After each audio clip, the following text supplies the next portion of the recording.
Good afternoon, everyone. Evelyn? Good afternoon, everybody. We start our press conference. It will be in Russian, but interpretation in English is provided. Please, Mr. Minister. Добрый день. Good afternoon. I'm glad to meet all of you again.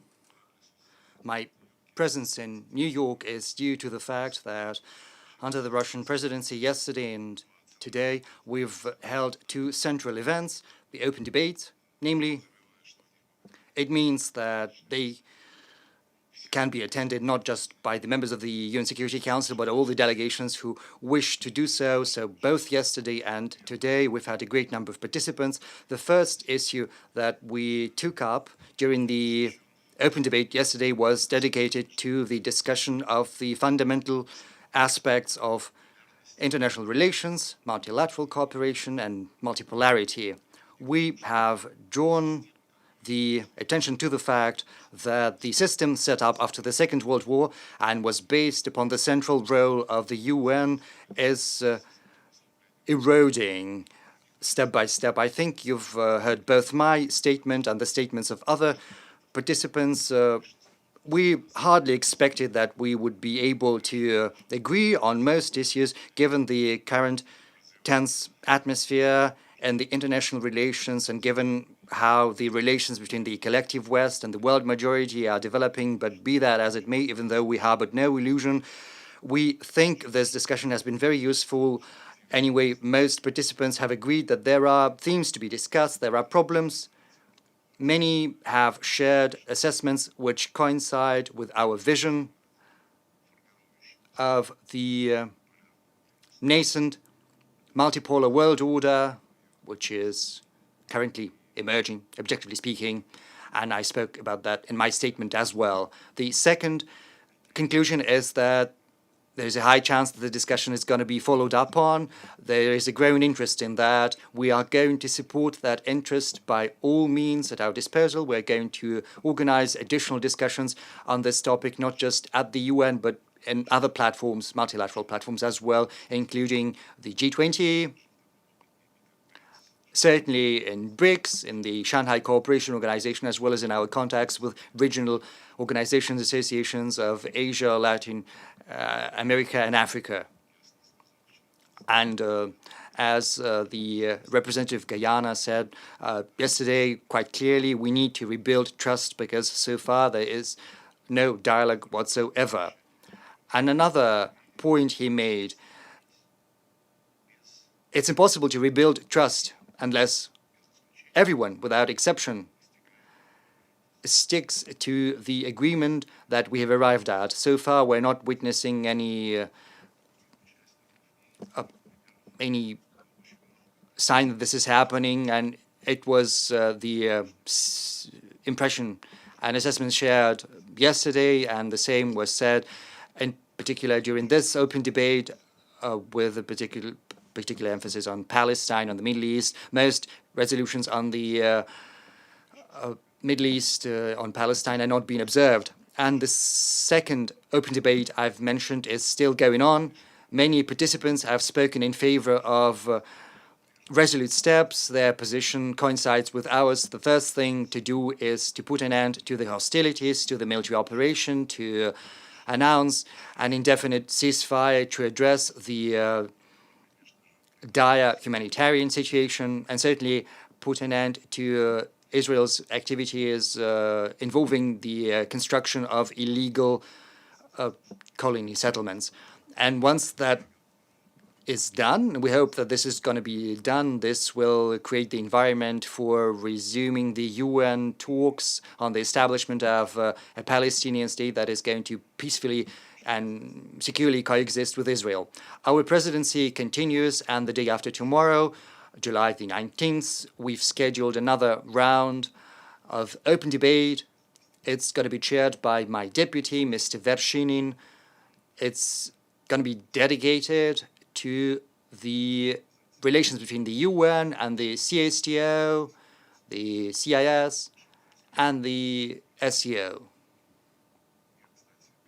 Incidentally, I've had a series of bilaterals with the ministers of Arab states, with the foreign minister of Hungary, as well as with the foreign minister of Switzerland. So that's my summary. So let's go into talks. I'll take your questions now. To UN Correspondent Association, please. Thank you so much. Thank you, Mr. Foreign Minister, on behalf of the United Nations Correspondent Association. It's Valeria Robecco from ANSA Newswire. My question is, President Zelenskyy on Monday said that Russia should be represented at a second peace summit on Ukraine in November. Will you consider participating? What do you expect from that? Thank you so much. Well, we've spoken on this subject on multiple occasions now and shared our assessments. The second summit, as you point out, is a natural follow-up to the process which was launched a year ago when in Copenhagen a small group of states gathered together. It was followed by a number of other meetings called the Copenhagen format. Each and every time our Western counterparts, by hook or by crook, using different means at their disposals, giving promises, trying to draw as many countries to participate in those events as possible. And the last time the Copenhagen format met in Davos, it happened in January, and the margins of the World Economic Forum.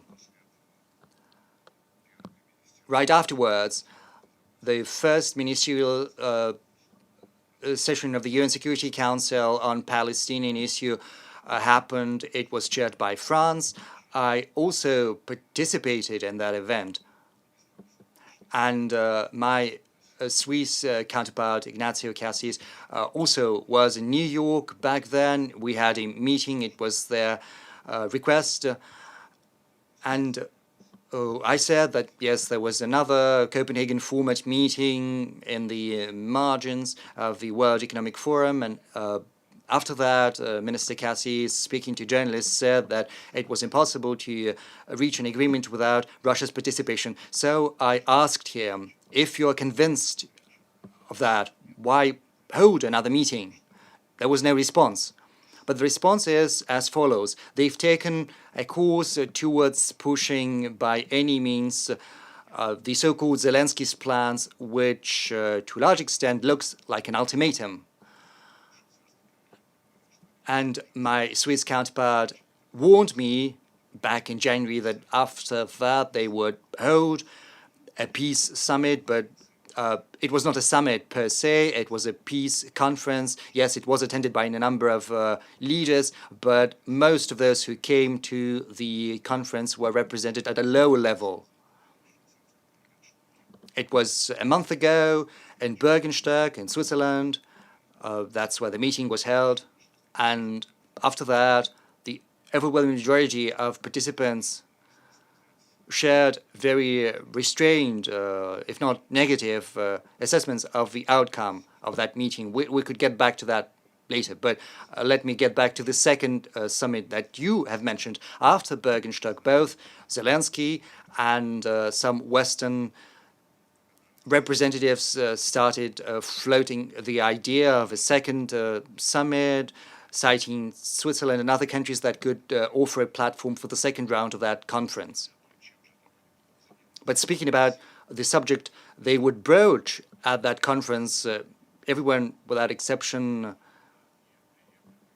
came up with some unilateral approaches, which is unacceptable to us and to most who are interested in peace. Zelenskyy said that in Bürgenstock they made the first step, they made the first jump towards a peace summit, and he said now we have to prepare a document which is going to be put on the table before Russia to make sure that different powerful countries attempt to secure an end to this war. What that means is difficult to discern. The one thing that is certain is Zelensky's formula is unacceptable, and everyone knows that, but still this formula underlies all of the proposals.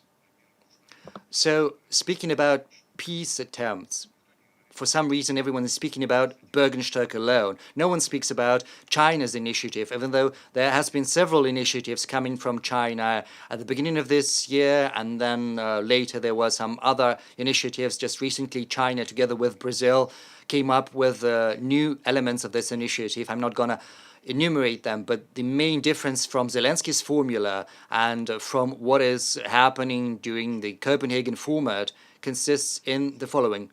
To start with, China, Brazil, and many other countries that have joined them call for a conference based on the principles and fundamentals that are going to be acceptable to all parties.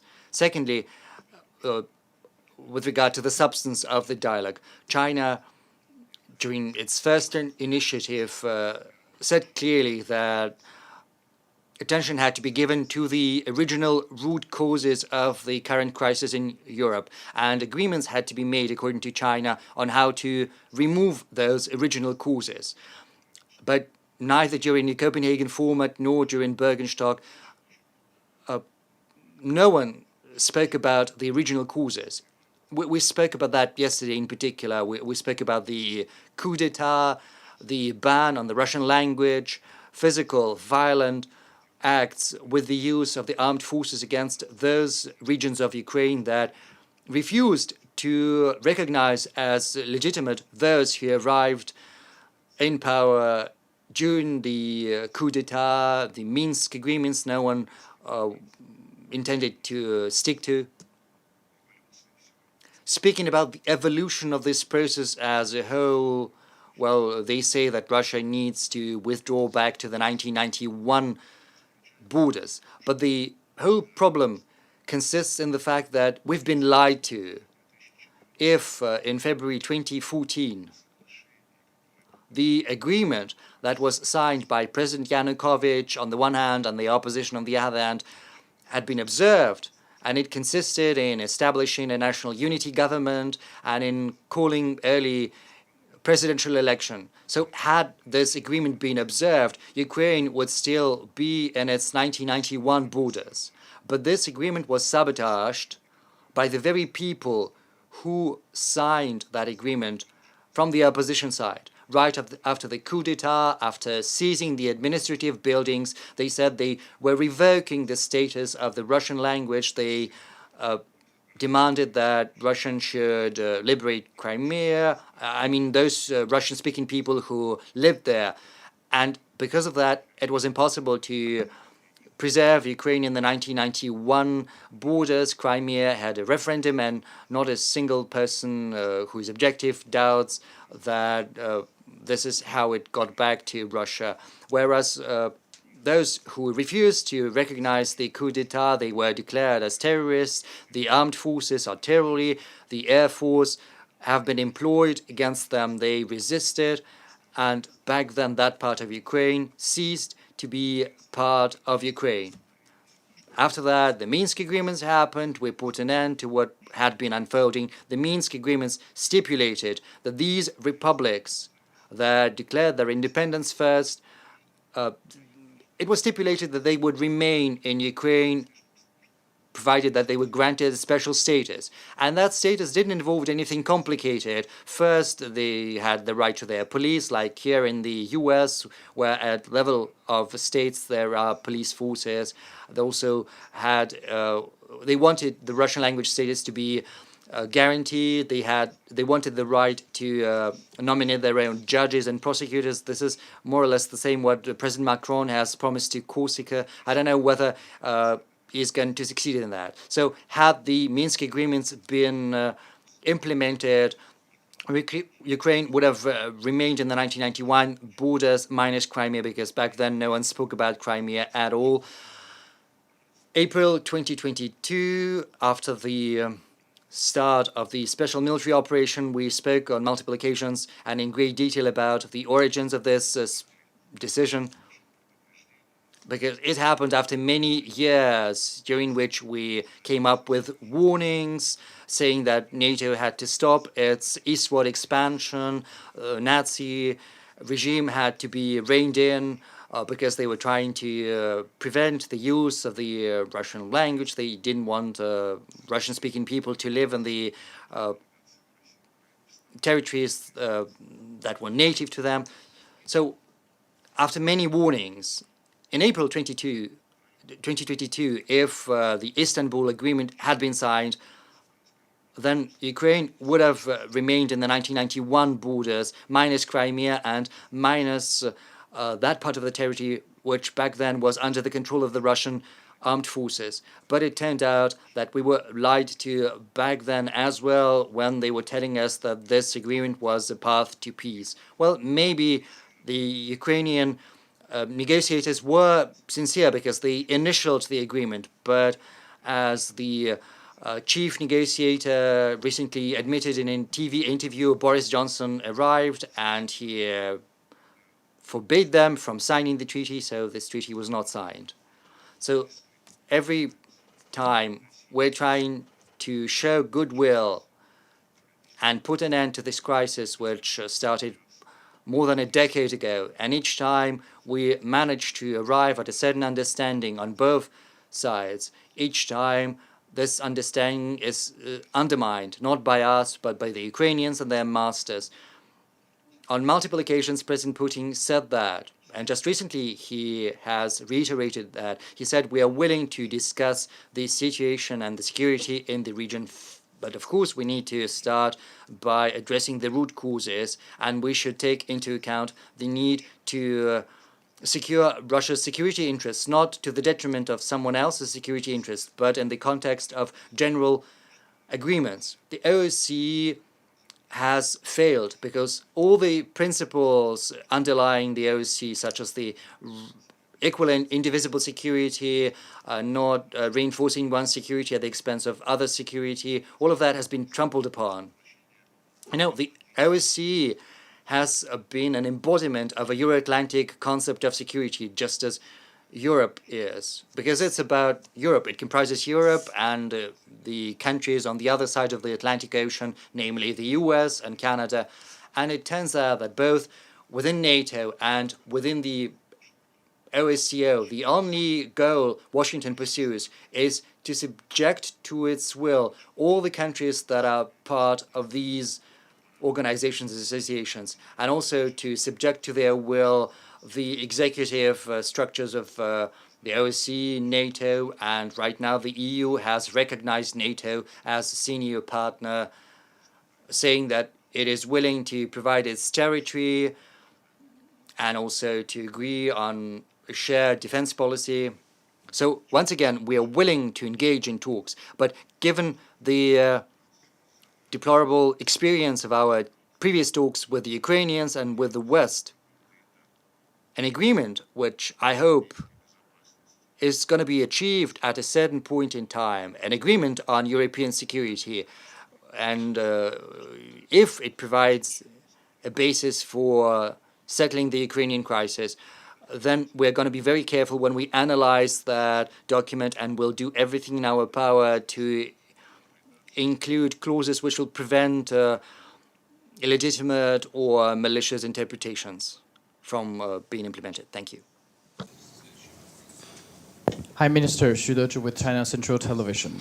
On May 28th, U.S. President Biden, when accepting interview, he said, and I quote, "China got an economy that's on the brink there." According to your observation, how is the performance of Chinese economy? And can you tell us why an economy that's on the brink there would be what NATO called decisive enabler of the Ukrainian conflict? What was the last phrase? He said it's an economy on the brink. So how can an economy on the brink become a decisive enabler? That's what the NATO's communique said on China to become enabler of the Russian-Ukraine conflict. I think it is clear to everybody how this statement coincides with reality. The Chinese economy is developing at a potent rate. It is developing very well. And yes, indeed, there are attempts to halt these developments. And just recently, when Chairman Xi Jinping was in France, and in addition to Macron, he also met with Ursula von der Leyen. They, the representatives of the European Union, publicly, following these negotiations, stated that we demanded that China reduce production of cutting-edge technological goods because the West has lost its competitive edge. And this is as for how this correlates to the principles of the free market economy and the principles of fair competition. The West is looking to halt the Chinese economy and to have it stop producing high-quality, cheap goods. There are sanctions that are being imposed to halt the development of the Chinese economy. Other economic sanctions are being subjected to sanctions as well. But there should be no doubt whatsoever as to the following. The more restrictions are imposed, which completely discredit what the West has advanced itself. I refer to its globalization, its global superiority. And under these circumstances, the more restrictions are imposed of this kind, the more aggressively the hosts of that same Bretton Woods system act, the more proactively, the more effectively, and the more efficiently the technologies will be produced and products will be produced by those countries against whom these sanctions are being imposed. Of course, this includes the People's Republic of China, it includes the Russian Federation, and this also includes many other states. However, with respect to China, what else is interesting is the following. I read a statement. I believe this was a statement from Jens Stoltenberg, and he commented on military exercises that were held between China and Belarus on Belarusian territory. And he seriously, very with a great emotional charge, said that this is very dangerous affair because the Chinese are moving towards NATO. But as for the Americans moving close to China, that they have surrounded China and Russia, all of this is taking place along our borders with bloc-based structures. This includes AUKUS, the U.S., Japan, and Korea. The U.S. with South Korea are reaching an agreement on joint nuclear policy and a great deal else. They're attempting to divide ASEAN. They're attempting to bring other countries into their own ranks, the ranks of those very same parochial, closed bloc structures. And NATO itself took a decision to advance the infrastructure of this bloc, as they say, to the Indo-Pacific region, and practical steps to that end are already being undertaken. And Stoltenberg, immediately in response to questions, said you always called yourselves a defensive alliance, an alliance to defend the territory of member states. He said, yes, remains a defensive alliance, but the threats to our alliance are now global. For this reason, we need to move toward the Indo-Pacific region. I think that the aggressive, unjust essence of this policy is, of course, clear to all. With the People's Republic of China and other partners of ours at the SCO, in our contacts with ASEAN, with the Persian Gulf Cooperation Council, we have always advocated the development of a security model that will be a Eurasian model for security, a model that will be rooted in equality, indivisibility of security, as well as full reciprocal mutual taking into account of interest on the basis of the balance of these interests. I think this is the model for the future. Of course, a great deal of time will be necessary to make this a reality. The President announced this a month ago when he spoke together with the foreign minister, stressing in particular that this initiative stipulates that the Eurasian security system will be open to all countries and organizations in the Eurasian continent, including those who are located in the western part of Eurasia, if and when these countries grasp the fact that NATO-centric alliances or blocs are bringing them are leading them to the wrong direction. There's economic suffering, as you are aware, because it has borne the brunt of the sanctions. It has been forced to stop procuring Ukrainian gas, and this is not. And these are negotiations which are underway. Of course, the Nord Stream pipelines were blown up, and they should have continued to provide for the well-being of the German economy, and with Germany, all of Europe. And when it comes to energy sources, after the imposition of sanctions, Europe began to pay more, 200 billion euros more. There are various laws that were adopted in the United States to counter inflation. And the conclusion, the outcome of this was the fact that European business began to move to the United States. Deindustrialization is what is threatening Europe. So is this the brink or not the brink? Where is the brink? It's not completely accurate when in assessing the Chinese economy on the basis of to assess the Chinese economy on the basis of geopolitical interests. We need to be guided by the facts here.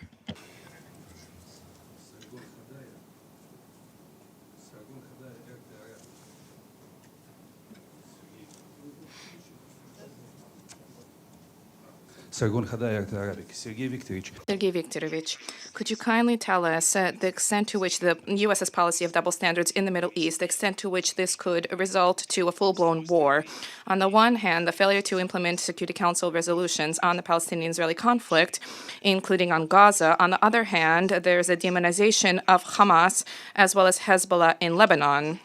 Is there not a danger that Iran will enter into a full-blown, direct, open war against Israel? Thank you.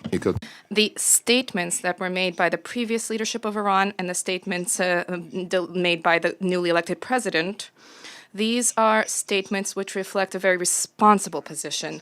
Iran is not interested in escalation.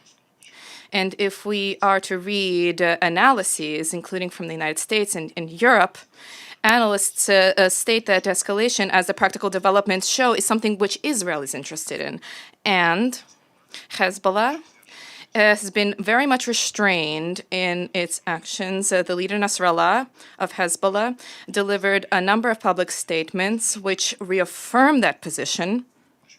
However, the sentiment is that there's an attempt to provoke them and to provoke them into a full-blown engagement of Hezbollah. And the purpose, the aim of this provocation, as in the view of analysts, is the U.S. Direct participation with its armed forces in this conflict. I very much hope that the West will do everything possible to ensure that these provocative thoughts, these provocative mindsets, if Israel has this, for them to remain mindsets, or better yet, for them to be completely forgotten. We are doing everything possible to calm tensions. But speaking of Iranian interests, naturally, Yemen needs to be mentioned here. And when in response to Israel's operation in Gaza, the collective punishment, yes, the terrorist attack was unacceptable. We always reaffirm this. But when it comes to collective punishment in violation of international humanitarian law, one cannot fight against one form of violation through other violations. It's the same principle here. So Ansar Allah and the Houthis then said that they would stand by the side of the Palestinian people. They would facilitate surmounting of the blockade, help to reach an end to the war inter alia through the use of their capabilities in order to prevent the entry of vessels, navigation of vessels in the Red Sea, which are carrying something for the benefit of Israel.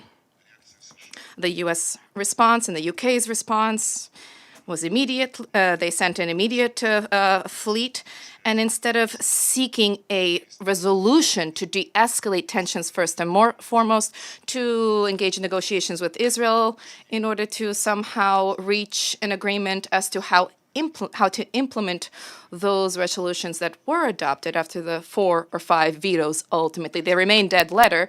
Instead, they resorted to military force. They are shelling Yemeni territory, including objects that have nothing to do with Ansar Allah.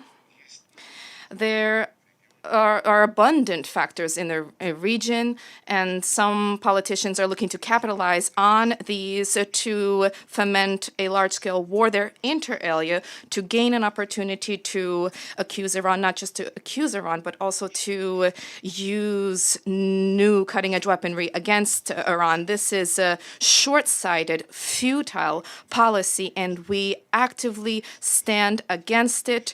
And we take measures against it. And Arab countries, the Muslim world, the League of Arab States, the Islamic Organization for Islamic Cooperation, all of our allies, and we agree that we cannot allow for this to take place. And we hope that we will achieve that. Thank you, Maria. Mr. Minister, how do you foresee Russia-U.S. relations if former President Trump is elected, particularly with his vice presidential pick, J.D. Vance, who has commented extensively about Ukraine? I asked you this question in January, but things have changed, and now he is the nominee of the GOP. Thank you. Ну, может быть, Well, perhaps something has changed, but it's not our position. You are well aware that we do not interfere in other states' domestic affairs. This includes the United States. We worked with President Trump. We had contacts. He met with President Putin. He hosted me a few times in the White House. Irrespective of his mindset at the time, during the Trump period, the sanctions war began. Obama began this war. Let's state that to be fair. But under Trump, there were more and more sanctions that were imposed. Economic sanctions, diplomatic sanctions were imposed. However, at that time, as I mentioned already, dialogue was underway between us and Washington at the highest levels. Right now, there is no such dialogue. There was a meeting in June 2021 between Presidents Putin and Biden in Geneva, but after the start of our special military operation, after we explained exhaustively the fact that we have no choice but to defend our security interests, but to defend those people who the Kiev regime labeled terrorists and who have been bombing. They've been bombing every day. After that, there were no longer any contacts, especially at that level. There are sporadic talks taking place, telephone conversations at times. The head of the CIA, Bill Burns, met with the director of the Domestic Intelligence Service last year on neutral territory. There are some telephone conversations at various levels. However, when it comes to substance, we have not seen anything substantive happening here. And when our U.S. colleagues, for example, Jake Sullivan recently announced that we absolutely have to renew dialogue with Russia on strategic stability, we are proposing, and Russia is rejecting it all. Well, this is completely shifting blame, and that is evident that this dialogue on strategic stability requires the presence of relations, first and foremost, mutually respectful relations on equal footing, and all of this was set out in the documents we reached with the U.S., including the strategic offensive arms. But when you label publicly, Austin, I believe, labeled Russia the enemy, the main threat, we need to do everything possible for Ukraine to win, he said. Biden was recently quoted, the U.S. president recently said that if Russia wins in Ukraine, then, I believe this is a direct quote, Poland will disappear and other countries up to the Balkans will perceive themselves to be more independent, and they will comport themselves in a more independent way. So if we give some thought to this, it's a deep thought. In Ukraine, the Russians need to be vanquished for the U.S. to then preserve completely under its command all of Europe. And that's the essence here. So I'll reiterate that, and Putin mentioned this repeatedly, we will work with any American leader. We will remain ready to work with any U.S. leader who the U.S. people elect and which the leader will be willing to engage in equitable, mutually respectful dialogue. I wish to recall once again what I stated during the Trump administration. Despite the very serious sanctions, there was still dialogue underway. And this is useful in any case. If you read yesterday, perhaps you heard the Foreign Minister of Hungary, Péter Szijjártó, spoke, and a great deal of his statement was dedicated to the way virtually all the rest of the European Union is beginning to engage in acts of sabotage and boycotting the events of the Hungarian chairmanship because Viktor Orban traveled to Russia and China and because he is advocating for peace. That is shocking. The European Union, which was established in order to ensure the well-being, prosperity, and stability of all of its members, has now completely morphed into an appendage of NATO. And just as aggressively, and perhaps even more aggressively, there are demands for Russia to be vanquished. What kind of strategic dialogue is this? Or any other kind of dialogue can we even talk about here? And if our colleagues give this a second thought, if they surmount this mania of their own exceptionalism, their own impunity, their own superiority, then we'll sit down with them. We'll listen to what they have to tell us. But if when it comes to running around and trying to persuade them, that's not how we operate. It's not part of our tradition. Thank you, Maria. Abdul Hamid Sayam from the Arabic Daily Al-Quds Al-Arabi. Thank you, Mr. Minister, for coming again to talk to us. I've been asking you about the two-state solution, not this time. Don't you see that the war on Gaza also shows that the major failure of international community, failure of international law, failure of ICJ to impose its provisional measures, 4 resolution in the Security Council, 2 in the GA, and yet the genocide war is continuing. And how do you see the common areas between the war in Gaza, supported by NATO members, especially the US, and the war in Ukraine, supported by NATO as well? Thank you. First and foremost, you're absolutely right. It's not the situation in Gaza, which is a failure of the the international community. It is indeed a failure of the international community, but the failure is the failure to implement U.S. and Security Council resolutions on the establishment of a Palestinian state, which should have emerged concurrently with the state of Israel within the borders. Completely different than those little clumps of territory which the Palestinians currently possess. I spoke about this in detail today, and the majority of other delegations also spoke about this at length and in detail. And the head of the cabinet of Antonio Guterres, Mr. Rotrey, reading the statement from the Secretary General, very explicitly stated the truth. And the truth is as follows. Of course, we all say that there's a need to implement resolutions listing the names on the establishment of a Palestinian state within the 1967 borders, with East Jerusalem as a capital, to bring back ensure the return of refugees, and for this state to coexist in peace and security with Israel. And then Mr. Rattray mentioned the example, referred to how the situation on the ground looks. The territories that the Palestinians held in 1967 and what is currently actually under the control of the Palestinian National Administration on the West Bank and East Jerusalem. Gaza is a specific case here. Once again, a specific statute to Israel is once again stating that there is a need to preserve control of Gaza along the perimeter. This will be a continuation of the blockade. And there were a multitude of resolutions. You're absolutely right. Virtually not a single of those resolutions has been implemented. I remember when the Quartet of International Mediators in the mid-1990s adopted a roadmap and the way everybody applauded then. And this roadmap explicitly spelled out every step by the week, by the month, and it set out that in a year a Palestinian state would be established with compromises as compared to the initial resolutions. And that is unfortunate. Поддержка. Regarding the comparison between support to Israel and support to Ukraine, they do have a lot in common.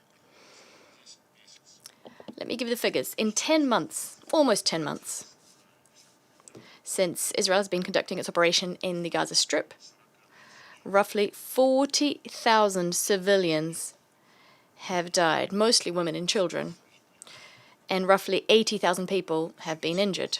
That's just in a matter of 10 months. Civilian losses on both sides, on the Donbass side and on the Ukrainian side, in a decade since the coup d'etat, half that figure. So the scale is frightful. And since you've brought up this issue, there's a component of this whole situation. That's the UN and the Secretariat, the UN Secretariat. Recently, when we struck military and also energy infrastructure in Ukraine that's related to the military, one of these missiles were shot down by Ukrainian air defenses. And these air defenses were in fact deployed there in violation of international humanitarian law next to residential housing, social facilities, and some of what was struck down fell on Ahmeddet, a children's hospital in Kiev. 2 people died, and roughly 20 were injured, sustained injuries of various sorts. Mr. Dujarric, or is it Dujarric, what's the right pronunciation? Then the very next day, he accused the Russian Federation on behalf of the Secretary General. He called for an end to be put to this. And yet, at the very start of the operation in Gaza, following the 7th October terrorist attacks, there were strikes on the Al-Ahli hospital. I think that was in late October, early November 2023. And according to various statistics, 80 people perished and several hundred were injured. The Secretary General commented on this, and the comment wasn't very clear. It wasn't clear who actually was behind the strike. He condemned the strike. He called for an avoidance of such violations of international humanitarian law, IHL, but by then everyone knew full well who was behind the attacks. And then when the next day Mr. Dujarric was asked, did you get to the bottom of who was behind this? He said, I can't add anything to what I already said yesterday. So the double standards are absolutely obvious. You partake in these briefings. You've probably seen many more examples of this. It's regrettable. Article 100 of the UN Charter speaks to neutrality and the impartiality which UN staff must abide by. So it's clear that the West has basically privatized the UN Secretariat, UN bodies. Susan Tehrani from India's WION International Network. My question is somewhat a follow-up to Pam's about Senator J.D. Vance's recent comments, not only about him criticizing aid to Ukraine, but he also called for negotiated peace in Ukraine, and he's been a critic of the Biden administration's overall policy when it comes to the Russia-Ukraine conflict. I'd like to get your views on his recent comments about aid to Ukraine, and also what would final borders look like in a negotiated settlement agreed by Moscow should, for example, Senator Vance's suggestions move forward? Thank you. Well, I heard the same thing you did. He's in favor of peace, in favor of ending the assistance that's been provided.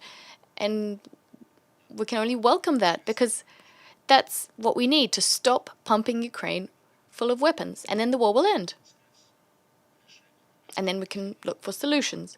But of course, we're talking about solutions which take into account the reality of the situation on the ground.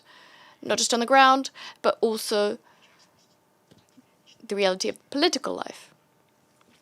This includes the fact that after, Boris Johnson, in April of 2022, with the support of the US, he basically torpedoed the peace agreements. Had he not done that, had he not scuppered that deal, a significant portion of those territories which subsequently held referendums and became a part of Russia, those territories would have remained Ukrainian, and yet they held referenda. And they did that for that very reason, because they understood that the West was going to scupper any deals, and that Kiev is not a regime that you can do business with.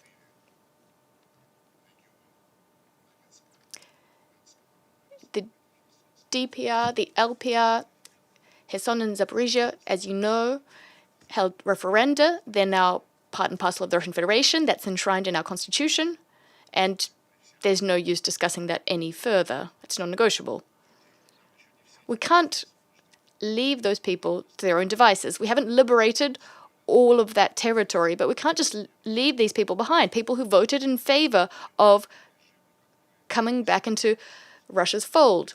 We can't leave them under the yoke of a regime which is destroying all that is Russian. I mentioned that in my speech, in fact, a very important fact. All of these various initiatives that are being floated, it's absolutely right that our Chinese colleagues drew attention to the fact that we need to deal with the root causes, to address those causes, rightly so. But everyone else, the West, the Zelenskyy plan, the peace formula, what the West is promoting, in none of those plans do they talk about human rights and the rights of national minorities. But the West adores talking about these topics, as you know. And that begs the question, we ask them, why? Why are they being omitted? We recently had contacts, these were off the books, contacts amongst political scientists who know each other already, who understand the policies of their governments. So our political scientists asked the American political scientists, how do you see this playing out when eventually some kind of settlement is going to be crafted? Some part of Ukraine, Western Ukraine, for instance,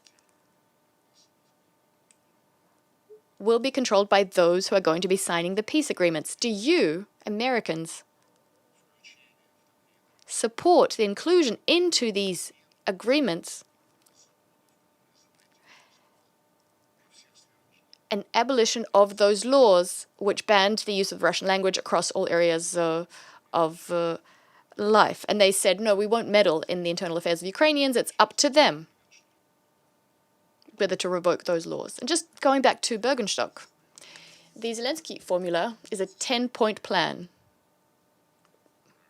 It's a 10-point plan. There were 10 points from the outset.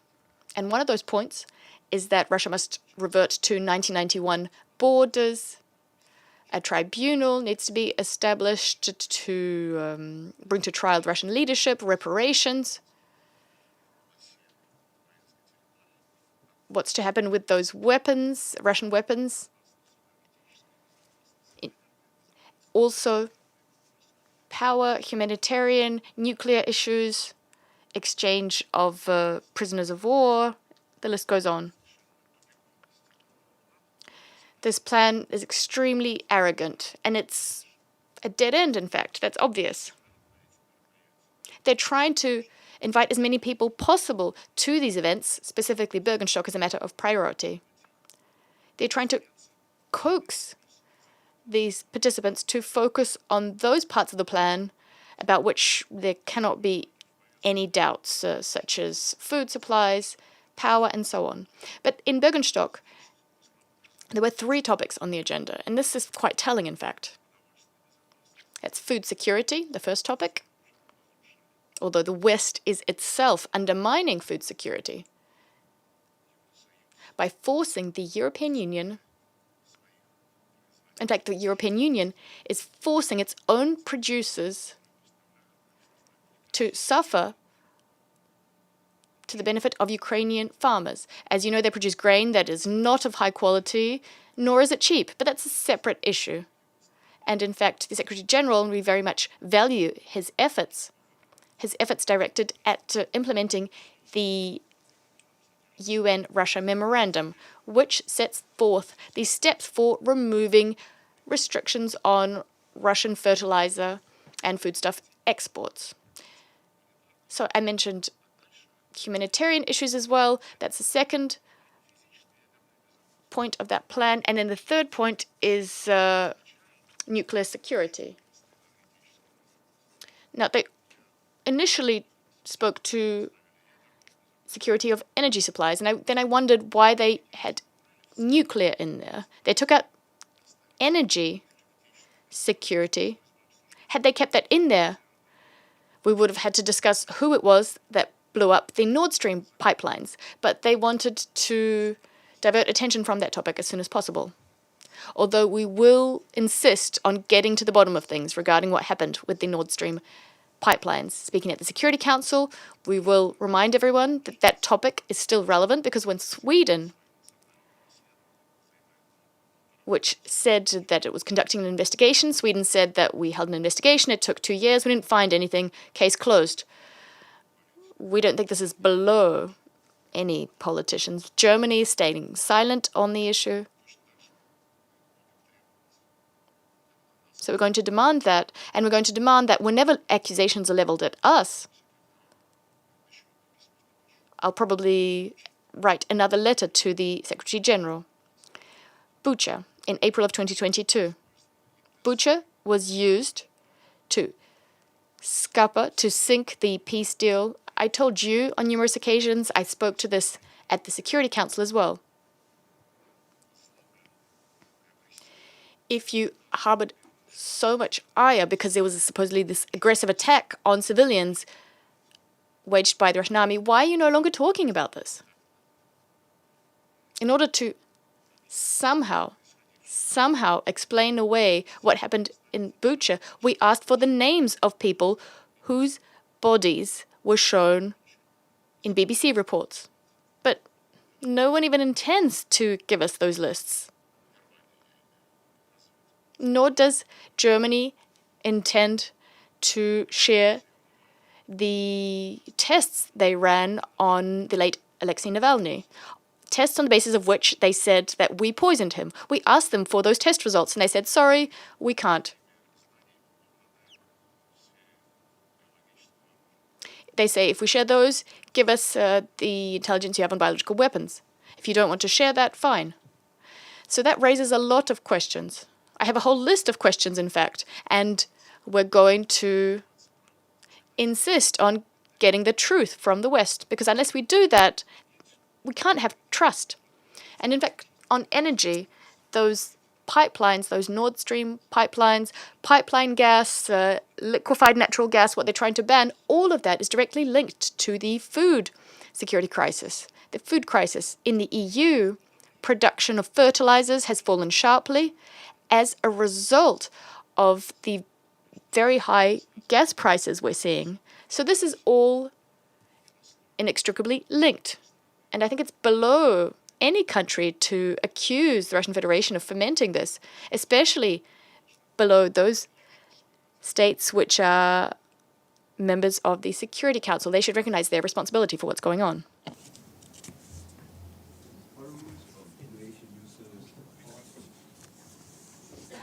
This is Arun Lewis from Indo-Asian News Service. Could you give your observation on Indian Prime Minister Modi's visit to Moscow recently, and also your reactions to the opposition that India faces for the energy cooperation with Russia?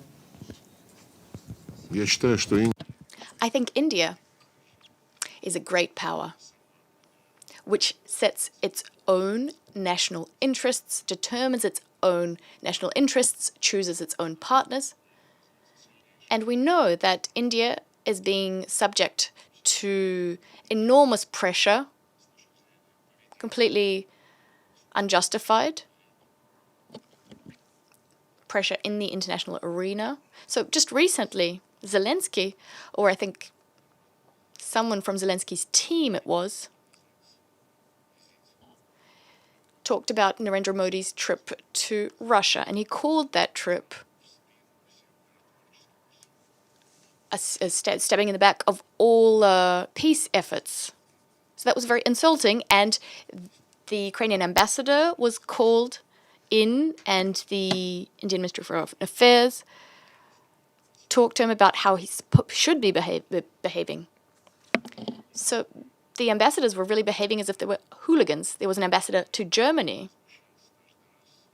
and he was outraged, consistently outraged that Olaf Scholz is not giving him enough money, enough weapons. And in an interview, he publicly called the Chancellor of Germany liver sausage. This is a quote. You can find it online. The ambassador of Ukraine to Kazakhstan publicly said in an interview, "We'll do everything we can to kill as many Russians as possible so that our children have less work to do. We'll see this job through to the end." So I think India is doing everything right, and my colleague Subramani and Jishankar, after a tour of Western states, answering questions, including the question, why are you buying more oil from Russia? He cited statistics, and those statistics showed that the West has also increased its purchases of gas from the Russian Federation, despite some of the restrictions that have been imposed, gas and oil as well. And then he went on to say that India will decide for itself how to trade with whom and how to defend its national interests. But the fact that the West is exhibiting its displeasure to powers like China, like India, well, it shows their lack of erudition, their inability to partake in diplomacy, and also it speaks to the failure of political analysts. Because speaking this way to these great Asian powers, I mean, you might dream of that, but it's really beneath them. It's really beneath them behaving in this way vis-a-vis any and all countries, but in particular when they're speaking in this way to these two giants, these two great powers.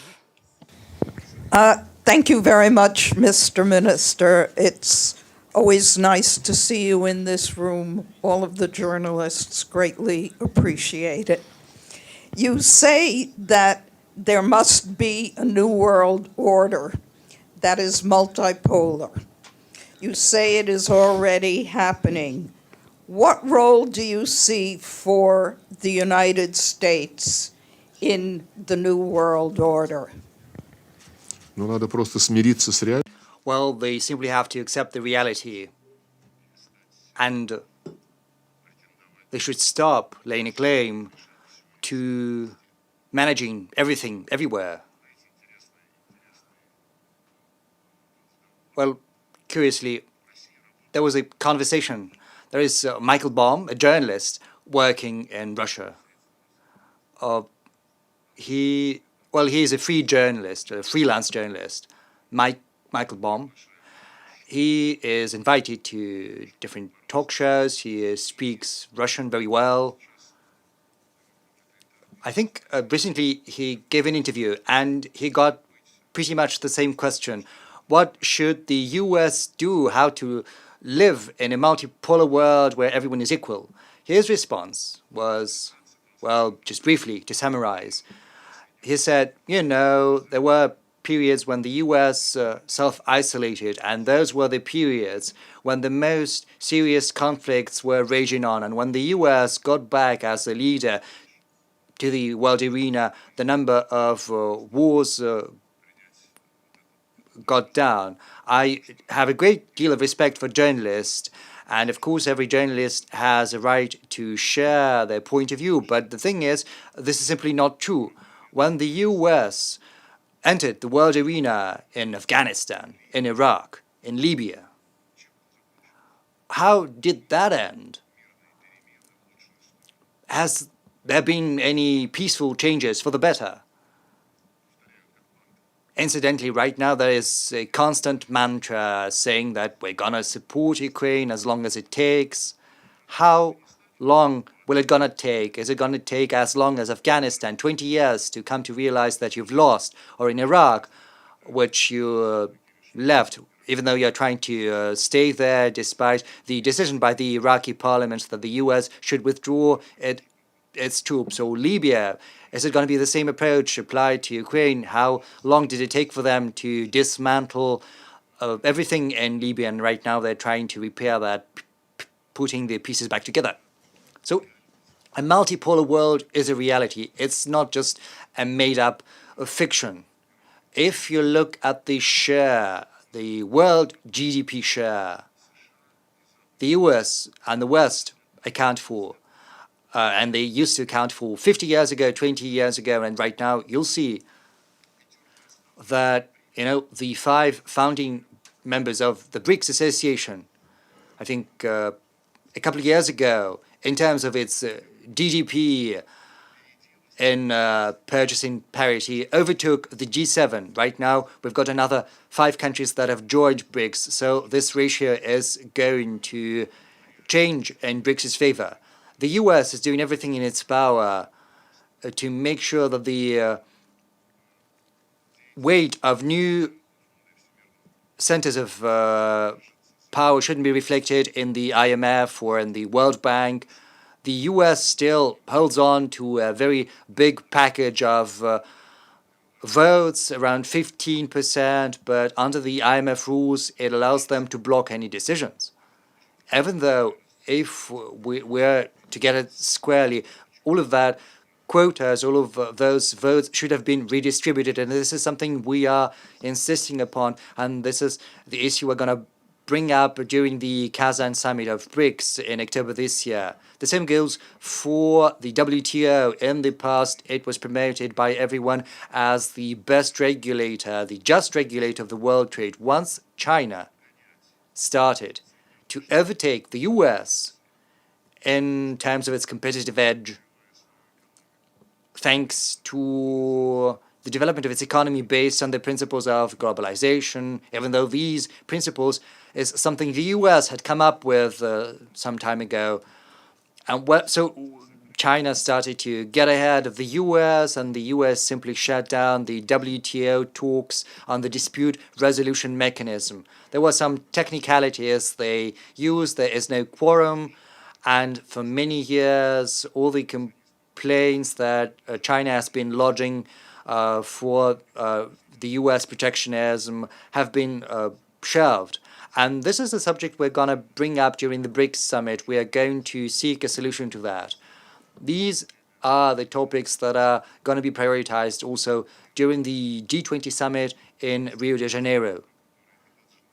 Because this is the mechanism that should address economic issues and should take steps with a view to developing the world economy based on mutual benefit and giving each country's share and contribution to the world economy. Well, you see, if we have a look at Eurasia, you'll see that there is the Shanghai Cooperation Organization, the Eurasian Economic Union, ASEAN, and all of these associations have agreements with China on harmonizing these integration projects with China's project of One Belt, One Road. There are also countries of the Gulf, basically they fall within Eurasia as well. And when all of these countries are fostering ties between one another, they are basically weaving the fabric for future Eurasian integration cooperation based on relative advantages provided by God, for the development of this space, which is so richly endowed with natural resources, which is so important from the point of view of world logistics, and we advocate these processes very energetically. At the same time, when the US, when its allies slapped unprecedented sanctions on Russia, on Iran, Venezuela, and they're also introducing sanctions against China, as I mentioned previously, and against other countries as well. Countries in Africa and Latin America started to give more thought to securing themselves against such whims of the US, because no one knows whom the US is going to take issue with in future. So during the last G20 summit, there was an idea promoted, I think it was last year during the BRICS summit. There was an idea promoted by President Putin on setting up alternative settlement and financial transactions mechanisms, and the BRICS countries, the central banks, are looking into that actively. The recommendations are going to be drafted for the summit. And within the framework of CELAC, President Lula has also floated the idea of moving towards a single currency. Everyone is trying to protect themselves. Just recently, Saudi Arabia said, well, you know, there's been a leak that they think that right now, when the US and the collective West are trying to take away Russia's money, to steal Russia's money, they are thinking on de-dollarizing their economy, on decreasing their dependence on the dollar. And de-dollarization is happening. You know, you mentioned President Trump, and he said that it was suicidal. But it's the US that's at the origin of this de-dollarization process.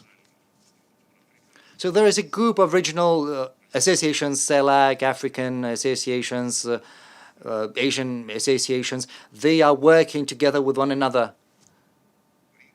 And certainly at the global level, BRICS has every chance to turn into a harmonizer for similar processes across different regions where the countries of the world majority are represented.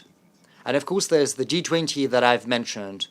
And within the G20, the world majority is going to continue talking to the West, provided that the West is willing to have a frank conversation. There's also the UN, where every country is represented and everyone needs to talk to one another.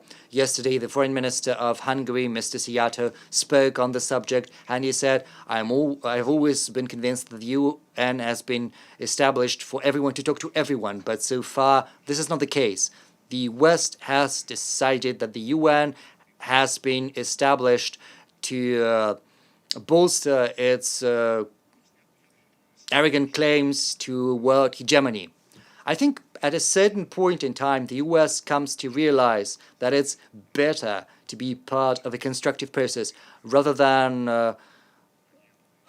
going around other countries using the sanctions truncheon, trying to make everyone to dance to their tune. And you know, the tune constantly is changing every 4 years. Everyone is trying to get accustomed to that, to adapt, but it's difficult given the internal political specifics of the US. Please, Известия. Nikolai Ivanov, Izvestia news agency. You met the foreign minister of Lebanon. Has there been any talk about a ceasefire on the borders of Lebanon, or are both countries ready for a full-blown war?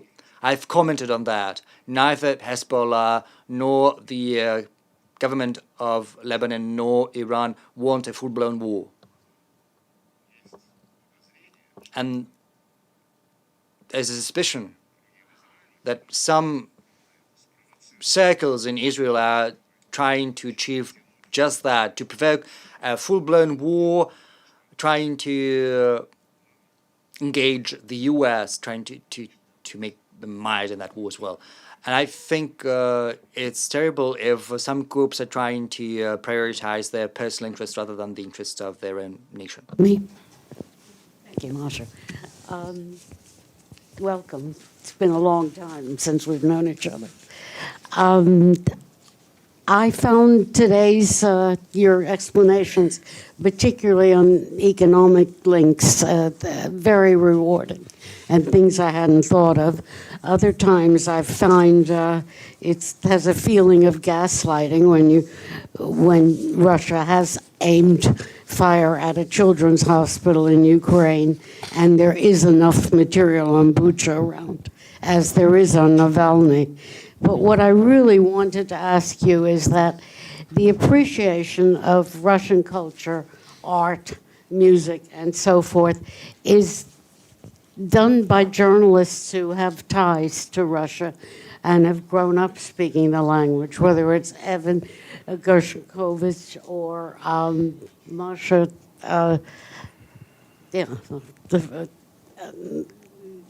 there are Russian-born journalists or journalists of the Russian culture, and I'm surprised that Russia doesn't try to appeal to them rather than punishing them. Not every story will be a good story, but they are capable of bringing the culture of Russia to the world. Evelyn, во-первых... Evelyn, to start with, you said something as the first part of your question. You said there's a lot of evidence of what happened at that children's hospital in Bucha or what happened to Navalny. This is not what I was speaking about. There can be many testimonies provided there are journalists who know what their task is. There's something concrete that I said. I said we wanted to have a list of people whose bodies were shown in the BBC broadcasts from Bucha. No, we're not getting those lists. No one is providing those lists to us. Now, as for Navalny, every human life is invaluable. I meant no double entendre or whatever. We were accused of poisoning Navalny. The analysis had been carried out in a German military hospital, in a Russian civilian hospital, before he was handed over to his spouse and he was transported to Germany. Even though that happened swiftly, nothing was revealed in his analysis from there. And in the civilian hospital in Germany, nothing was found. So the test evidence they were speaking about was found in the military hospital, and wanted to get those analyses. And if you think that it's only fair to accuse us saying that there is evidence we're not going to provide to you, well, maybe then you should join the US politics.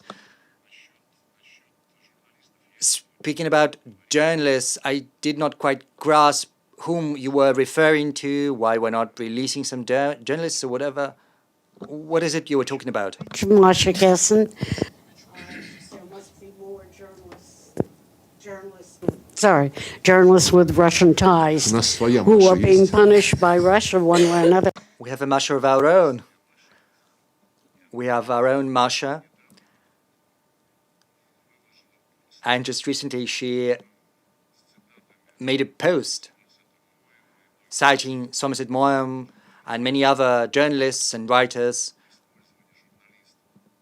showing that the use of journalists for intelligence gathering purposes, where at least in the Anglo-Saxon world, is a tradition. And we've got irrefutable evidence corroborating that Gershkovich was involved in some espionage activities. The intelligence services of two countries, based on the agreement of President Putin and President Biden from June 2021, have been involved in contacts looking into possibility of an exchange.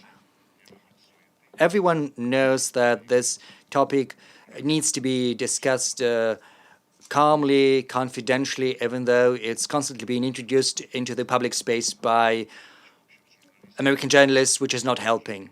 But the contacts are ongoing. It has nothing to do with any attacks on journalism. And I would like to assure you that just as much as you do, we are in favor of journalism and freedom of speech. And you remember when our journalists started to be chased away, when our media outlets were shut down, first we preferred not to respond. We spoke about that with Maria, and I said we shouldn't act as they do. We should stick to our principles. Incidentally, these are the principles underlying the OSCE, but it went too far. It went to some hideous, terrible steps, absolutely reckless steps, and we've been obliged to respond an eye for an eye.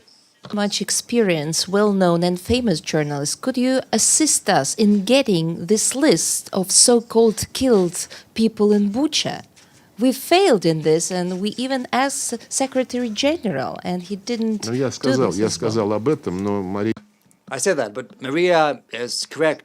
It would be a good thing if journalists get involved, because they are representing this function of getting to the bottom of truth. They should ask these questions, because seemingly no one is interested in that. Dozens of people were killed there. Thank you. This is the end of the press conference. And colleagues, I would like to wish you every success in the very difficult mission you are performing. I'm hopeful that there's not going to be a ban on your profession. Well, I do hope that there's going to be as little restrictions against your profession as possible. Thank you.